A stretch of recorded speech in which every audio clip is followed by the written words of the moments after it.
নারায়ণগঞ্জ শহরের প্রায় ২ নং রেলগেট থেকে ডিআইটি, মণ্ডলপাড়া এবং চাষারা হয়ে নিতাইগঞ্জ পর্যন্ত এই রাস্তার দুই পাশের ড্রেন নির্মাণ ও সংস্কার কাজ করছে সিটি কর্পোরেশনের নিযুক্ত ঠিকাদাররা। তবে এতে গাফলতি রয়েছে অনেক। রাস্তার দুই পাশের খোঁড়াখুড়ির কারণে নারায়ণগঞ্জের এই সড়কে দীর্ঘ ভোগান্তিতে পড়েছে নারায়ণগঞ্জে বসবাসকারী যাত্রী সাধারণ ও জনসাধারণ।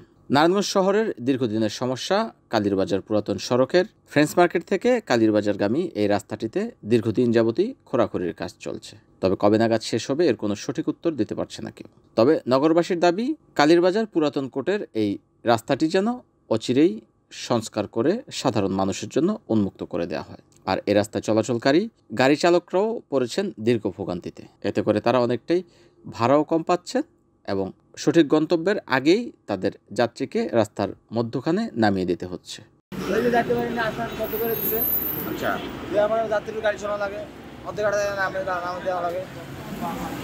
আমরা খুব বুদ্ধি নেই, মার্কেটে যাইতে মার্কেটে রাস্তা তো বলতো আর বুদ্ধি নেই, ভাড়া কমে যায়, তো কম দিয়ে যায়, তাদের অভিশাপ দেয়।